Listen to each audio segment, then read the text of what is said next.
चलिए शुरू करते हैं आज की क्लास। देखिए आज 4 दिसंबर है।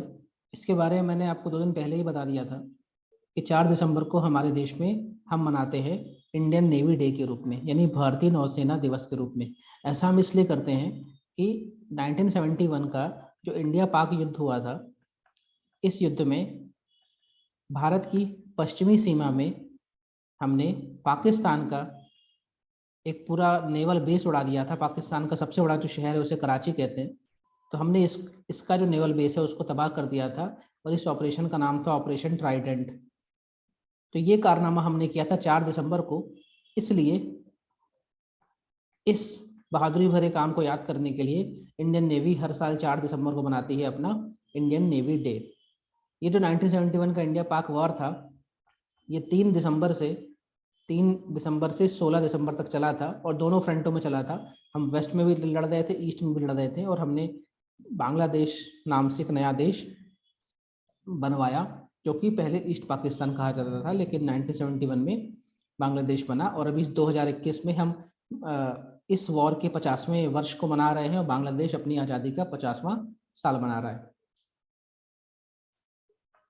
इंडियन नेवी के आपको 4 हेडक्वार्टर मिलेंगे। दक्षिणी जो हेडक्वार्टर है वो आपको कोची में मिलेगा, जो पश्चिमी हेडक्वार्टर है वो मुंबई में मिलेगा, जो पूर्वी हेडक्वार्टर है वो विशाखापट्टनम में मिलेगा, और अंडमान और निकोबार में एक और हेडक्वार्टर है। अगली न्यूज़ में चलते हैं। पाइका रिबेलियन को लेकर, पाइका विद्रोह को लेकर ये न्यूज़ है। जीएस पेपर 1 में इंडियन हिस्ट्री का ये पार्ट रहेगा। तो पाइका विद्रोह जो है ये क्या है और ये न्यूज़ में क्यों है? देखिए, हमारे जो कल्चर मिनिस्टर हैं उन्होंने एनसीईआरटी को एक रिकमेंडेशन दी। एनसीईआरटी को, national council for education and education research and training को एक रिकमेंडेशन दी कि आप कक्षा 8 की जो टेक्स्ट बुक है उसमें आप पाइका विद्रोह के बारे में पढ़ाइए, और इस विद्रोह की जो इंट्रोडक्टरी लाइन होगी, जो इसकी इंट्रोडक्शन है, उसमें लिखिए कि ये हमारी स्वतंत्रता का पहला संग्राम नहीं था, बल्कि ये हमारे देश में अंग्रेजों के खिलाफ स्वतंत्रता संग्राम की एक शुरुआत थी।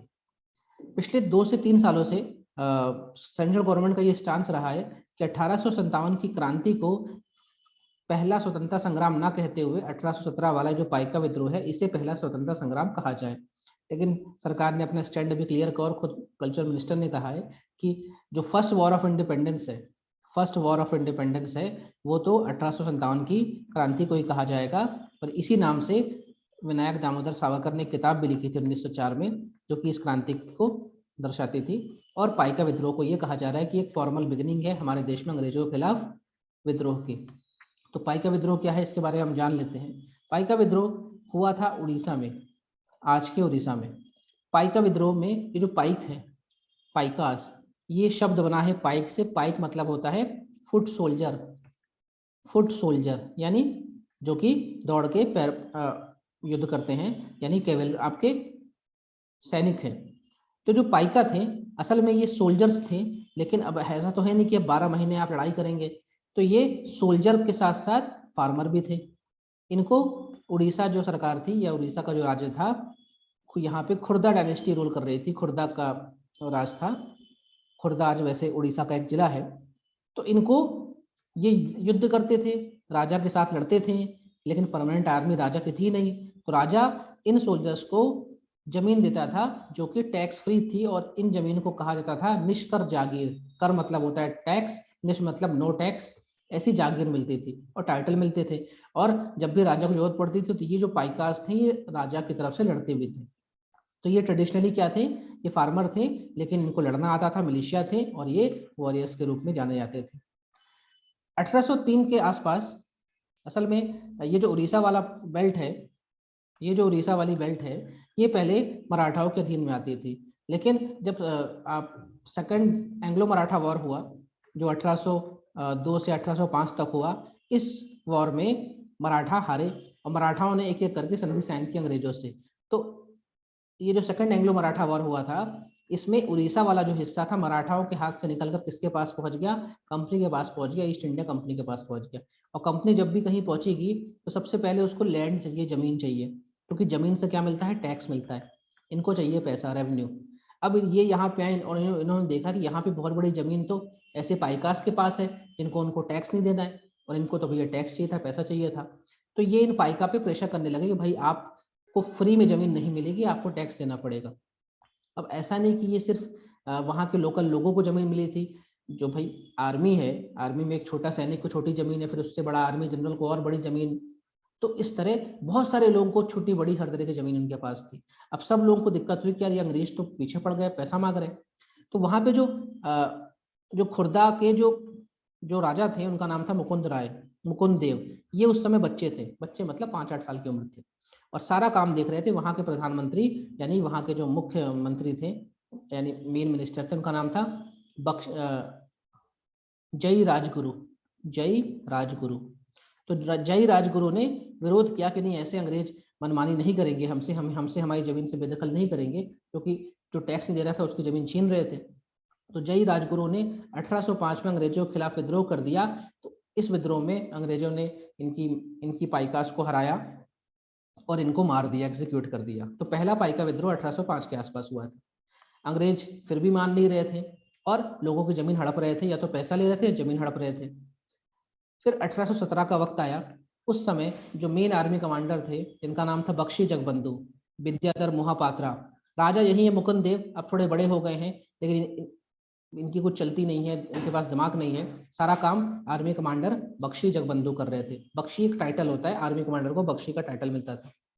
इनकी भी जमीन जब छीनी जाने लगी तो इन्होंने बोला कि अंग्रेजों के खिलाफ युद्ध करना पड़ेगा। दूसरा जो पाइका विद्रोह हुआ वो हुआ 1817 में, और ये वाला जो पाइका विद्रोह था ये इंटेंस था, काफी बड़ा था, इसलिए हिस्ट्री में हम इसी पाइका विद्रोह को याद रखते हैं। अल्टीमेटली बख्शी जगबंधु 1817 से लेकर 1825 तक गुरिल्ला तकनीक से युद्ध करते रहे, छुपते रहे जंगलों में, लेकिन 1825 में बाद में इनको पकड़ लिया गया और इनको फांसी दे दी गई। अब और ये पूरा जो इलाका है इसको ईस्ट इंडिया कंपनी ने अपने अंडर में ले लिया, ये खुर्दा वाली डायनेस्टी अपने अंडर में ले ली। तो ये जो 1817 का पाइका विद्रोह था, इसके पहले भी 12 साल पहले भी पाइका विद्रोह हो चुका था, लेकिन इस विद्रोह ने लोगों को अंग्रेजों के खिलाफ खड़ा कर दिया, क्योंकि वो अंग्रेज इनसे उनकी जमीन छीन रहे थे, जो जमीन इन्होंने राजा की सेवा करके राजा के लिए लड़कर पाई थी, टैक्स फ्री पाई थी, उस जमीन का ये टैक्स मांग रहे थे, और जो टैक्स नहीं दे रहा था उसकी जमीन छीन रहे थे। तो पाइका विद्रोह उड़ीसा के इतिहास में काफी बड़ा नाम है और इंडियन हिस्ट्री में काफी बड़ा नाम है। तो दो पाइका विद्रोह हुए, एक 1805 में हुआ था जय राजगुरु के नेतृत्व में, और बख्शी जगबंधु के नेतृत्व में 1817 में हुआ था। अगली न्यूज में चलते हैं, स्मार्ट सिटी मिशन को लेकर है। देखिए स्मार्ट सिटी नाम में लिखा है स्मार्ट, तो जब कोई शहर स्मार्ट हो जाए, शहर में शहर का इंफ्रा, शहर की सड़कें, शहर के पुल स्मार्ट हो जाए, शहर का जो सोशल इंफ्रास्ट्रक्चर है, शहर के स्कूल्स, कॉलेज, हॉस्पिटल, ये स्मार्ट हो जाए, मतलब सब बढ़िया हो जाए। शहर की जो सैनिटेशन है, जो पानी की सप्लाई है, ये अच्छी हो जाए। शहर में जिसे कहते हैं जो जिसे हम कह सकते हैं पब्लिक ट्रांसपोर्ट, वो अच्छा हो जाए, तो वो शहर अपने आप स्मार्ट हो जाएगा। वहाँ पे जो गार्बेज है वो अच्छे से मैनेज हो। जैसे इंदौर की हम बात करते हैं, इंदौर पिछले 5 बार से स्वच्छता में नंबर आ रहा है, और भी कई चीज़ों में वो अपनी रैंक ला रहा है। तो ये कॉन्सेप्ट 2015 का आया था, मोदी सरकार ने अपने पहले टेन्योर में कॉन्सेप्ट दिया कि हम देश में 100 ऐसे शहरों को चुनेंगे और उनको स्मार्ट बनाएंगे, यानी हर एक चीज में वो स्मार्ट रहे, यानी कुल मिला के उनके पास जो भी रिसोर्स है, जो भी संसाधन है, उसका ऑप्टिमम यूज करना है, ऑप्टिमम यूज करना है जो भी संसाधन है, और लोगों का जीवन बेहतर बनाना है, लोगों का जीवन बेहतर बनाना है। ये स्मार्ट सिटी का कॉन्सेप्ट था। 2015 में हमने 100 शहर, हमने बोला कि हम अपने देश के 100 शहरों को चुनेंगे।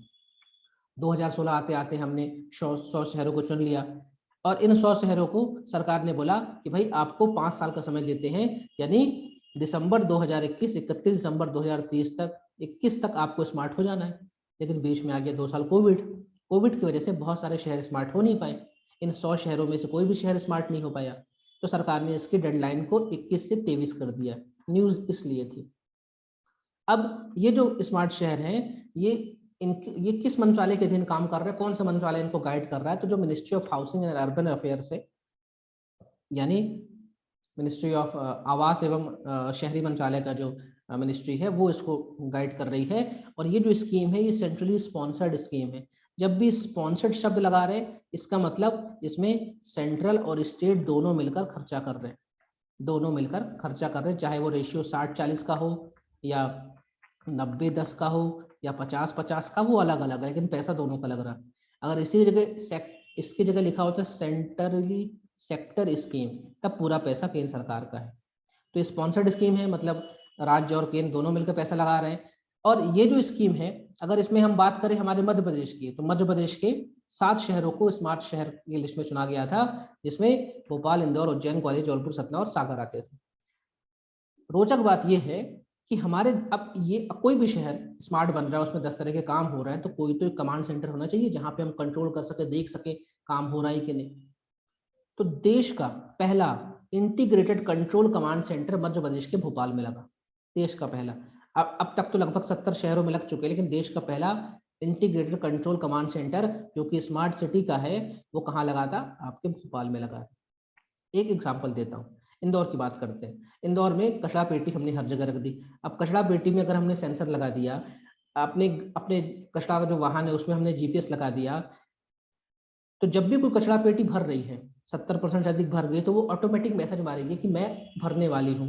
तो और हमारे वाहन में जीपीएस लगा हुआ है, वाहन में ट्रैकिंग सिस्टम लगा हुआ है, वाहन को पता रहेगा कि ये कचरा पेटी भरने वाली है, मैं यहाँ जाता हूँ, कचरा ले लेता हूँ। इससे क्या होगा?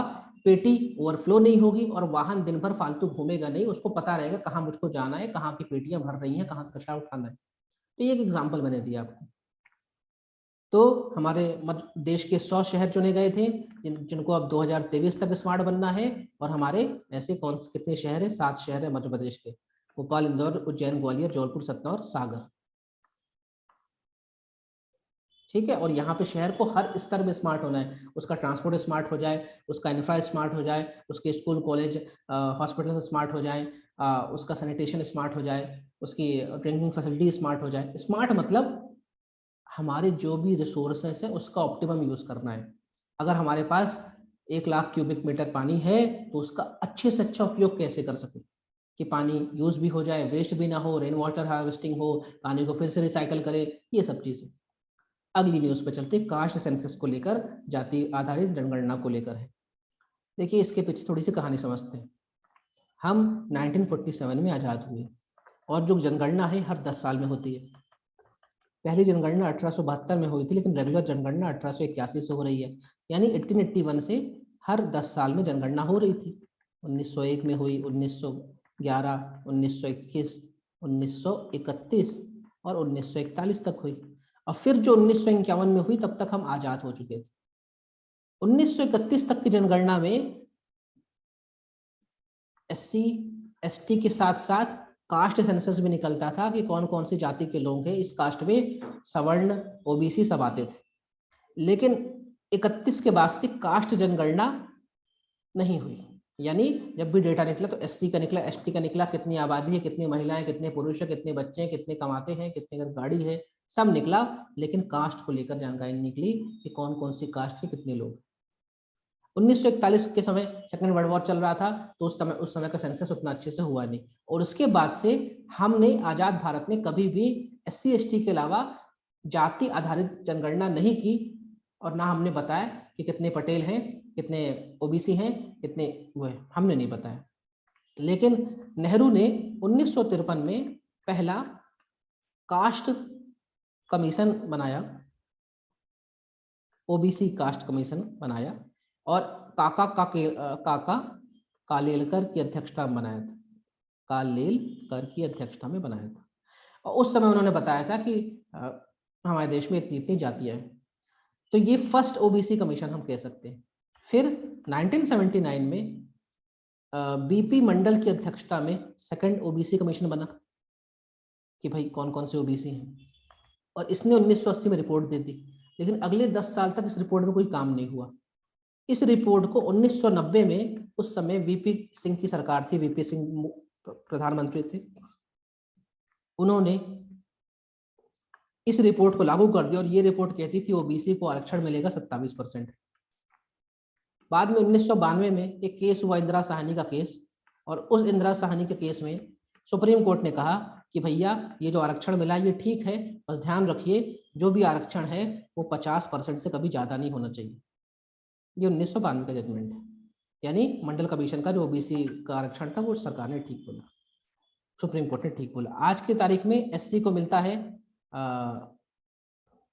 15% रिजर्वेशन, एसटी को मिलता है 7.5% रिजर्वेशन और ओबीसी को मिलता है 27% रिजर्वेशन, यानी कुल मिला के 49.5% रिजर्वेशन है, जो इंदिरा साहनी के हिसाब से ठीक था।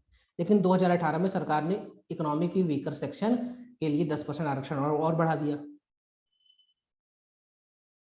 लेकिन मुद्दा ये था कि सरकार से सब पूछ रहे थे कि भैया आपने 1990 में जो मंडल कमीशन के हिसाब से 27% आरक्षण दिया, ये कौन से डाटा से दिया, क्योंकि आप तो आजादी के बाद से कास्ट सेंसस करवा ही नहीं रहे हैं। तो सरकार ने बोला 1931 वाला जो सेंसस हुआ था, 1931 वाला, इस सेंसस के हिसाब से हमने ये तय किया कि देश में ओबीसी कितने 27%। अब 1931 के सेंसस के हिसाब से आज 2021 में भी ओबीसी का आरक्षण इतना ही है। लेकिन विवाद तो होना ही है, क्योंकि ऐसा तो नहीं कि ओबीसी इतने ही होंगे, शायद बढ़ गए होंगे, और बढ़ गए होंगे तो उनका आरक्षण बढ़ेगा। इसी को देखते हुए 2018 में दिल्ली हाई कोर्ट की जो चीफ जस्टिस थी, उनका नाम है, अभी भी है, मतलब महिला अभी भी है, इनका नाम है जी रोहिणी। जी रोहिणी की अध्यक्षता में कमीशन बनाया गया और इनसे कहा गया कि भाई ओबीसी का हम की कैटेगरी को, जो ओबीसी में जो लोग कैटेगरी में आते हैं, उसको हमें रीऑर्गेनाइज करना है। यानी कुछ ऐसे भी होंगे जो ओबीसी का आरक्षण पा रहे हैं लेकिन अब वो संपन्न हो गए हैं, कुछ ऐसे होंगे जो नहीं पा रहे, उनको डालना है। तो 2018 में एक जी रोहिणी की अध्यक्षता में आयोग बना, जिसका काम ये था कि ओबीसी कैटेगरी को रीऑर्गेनाइज करना है। 2021 तक इनकी रिपोर्ट नहीं आ पाई, मतलब ये तो इनकी रिपोर्ट तैयार है, सरकार रिलीज नहीं कर रही। अब सारा खेल इसी बात को हो रहा है। जब जब पॉलिटिक्स मतलब राजनीति होती है या चुनाव आते हैं, तो हर सरकार बोलती है हम जाति आधारित जनगणना करा के आपकी जितनी जाति है, जितनी संख्या, उससे आप आरक्षण देंगे। और 2021 में कहा जा रहा है कि भाई इस बार सेंसस करा रहे हो तो इस बार ओबीसी वाला भी करवा लो, भाई घर घर जा ही रहे हो, एससी एसटी पूछ रहे हो, ओबीसी का ही पूछ लेना। सरकार ने बोला नो, हम नहीं कराएंगे। तो बिहार की सरकार ने बोला केंद्र सरकार कराए या ना कराए, हम तो कराएंगे। न्यूज में इसलिए था कि बिहार सरकार बोली अपने राज्य में हम तो कराएंगे कास्ट बेस्ड सेंसस, क्योंकि 1931 के डेटा के हिसाब से 80 साल होने को आ गए, हम क्या उतना पुराना डेटा के हिसाब से चलेंगे। तो कास्ट सेंसस की ये कहानी है। आज जो ओबीसी को आरक्षण मिल रहा है, जैसे एमपीपीएससी वाले लड़के बेचारे परेशान हैं, 27% आरक्षण, 14% आरक्षण था, उसको 27 किया गया, जो भी एमपी में हुआ। तो ये जो चल रहा है, क्योंकि आज तक सरकार ने डेटा रिलीज नहीं किया। सरकार क्या है, सरकार ने डेटा रिलीज नहीं किया। लेकिन अब ऐसा तो नहीं कि भाई सरकार की इतनी सारी योजनाएं हैं और उस योजनाओं का लाभ देती सरकार। तो सरकार ने 2011 में जब सेंसस हुआ था, तो एक अलग से सेंसस कराया था उसी के साथ, उसका नाम था सामाजिक आर्थिक एवं जाति आधारित सेंसस। और इस सेंसस के तहत सरकार ने जिनका नाम आए, उनको सरकार ने तय किया कि इनको बीपीएल कार्ड मिलेगा कि नहीं, इनको मुद्रा योजना में लोन मिलेगा कि नहीं, इनको फ्री सिलेंडर मिलेगा नहीं, मतलब सरकार के जो भी वेलफेयर स्कीम है उसमें लोगों को चिन्हित करने के लिए इस डेटा का उपयोग किया सरकार ने सामाजिक रूप का जो डेटा दे दिया कि भाई समाज में किस लेवल में कौन सा लोग है, आर्थिक डेटा दे दिया किसकी कितनी कमाई है। लेकिन जो कास्ट सेंसस सरकार ने कराया था, इसका डेटा सरकार ने रिलीज ही नहीं किया। तो फिर सरकार पे हुआ कि भाई आपने सेंसस करा के बैठे हैं, आप बताइए। और सरकार की जो भी योजनाएं हैं, जो भी योजना है, पेंशन से लेकर स्कॉलरशिप तक जो भी योजनाएं हैं, सरकार ये 2011 के सेंसस के हिसाब से कर रही है।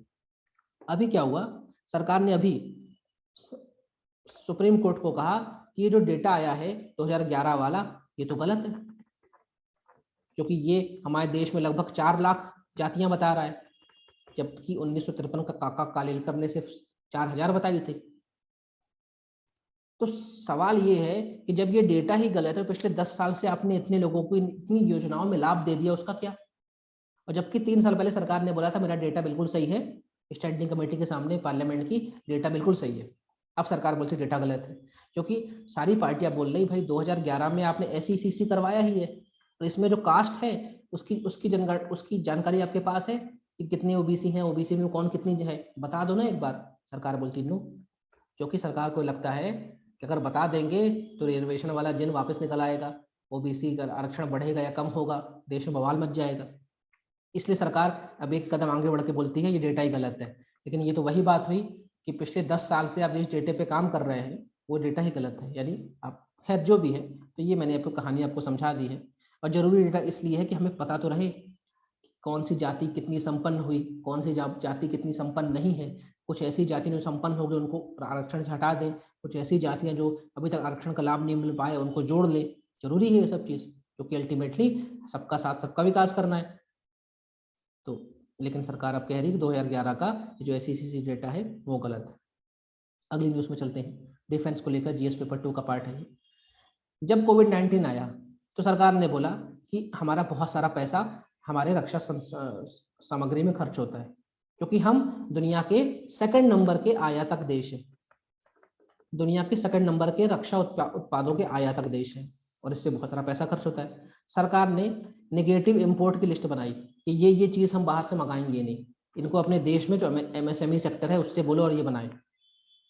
लेकिन ये हमने इसलिए किया था कि हमें बनना था आत्मनिर्भर। हम चाहते थे हमारे घर का पैसा घर में रहे, ज़्यादा बाहर ना जाए। भाई राफेल हम बना नहीं सकते, हमें लेना है, ले लिया फ्रांस से। S-400 हम बना नहीं सकते, हम रशिया से ले लिया। लेकिन छोटी छोटी चीज़, बुलेट प्रूफ जैकेट्स, बंदूकें, गोलियां, जूते, हेलमेट, ये तो बना सकते हम। सरकार ने एक लिस्ट बना दी, नेगेटिव इंपोर्ट लिस्ट। इस लिस्ट में जिस चीज़ को डाल दिया वो आप बाहर से नहीं खरीदेंगे।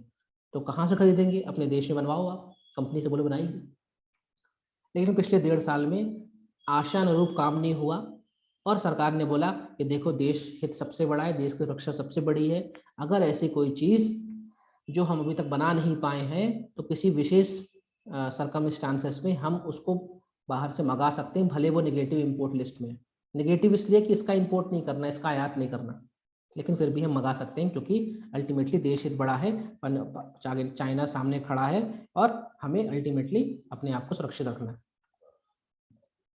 क्योंकि एक रिपोर्ट आती है, सिपरी नाम की संस्था है, Stockholm International Peace Research Institute, SIPRI, ये बताती है दुनिया भर में किस देश ने डिफेंस का कितना सामान खरीदा। और इसके हिसाब से पिछले 5 सालों में सेकंड नंबर हमारी रैंक है। सऊदी अरेबिया के बाद भारत सेकंड नंबर का देश है, जो कि आयातक है। दुनिया में सबसे ज्यादा सेकंड नंबर का सामान हमने खरीदा।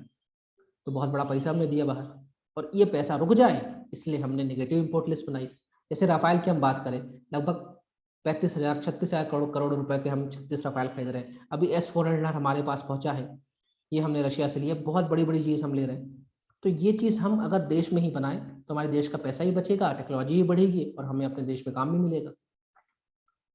तो नेगेटिव इंपोर्ट लिस्ट में कुछ ऐसे सामान जो देश में नहीं बन पाए हैं उनको हम क्या कर लें, बाहर से मंगा लें। सरकार ने इसकी छूट दी है।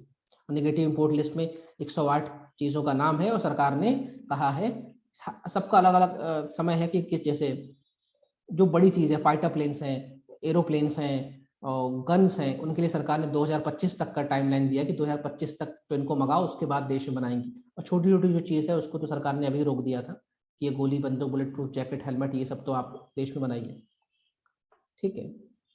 क्योंकि हमें आत्मनिर्भर बनना है, ऐसा नहीं कि हम देश का पैसा ऐसे ही गवाते रहें। तो ये सारी कहानी है। अब चलते हैं क्वेश्चंस पे। भारतीय नेवी का दक्षिणी कमांड कहाँ पे है? करवर, कोचीन, त्रिवेंद्रम या चेन्नई? तो ये मैंने बताया है, दक्षिणी कमांड आपको मिलेगा कोचीन में, पश्चिमी कमांड मिलेगा मुंबई में, पूर्वी कमांड मिलेगा विशाखापट्टनम में।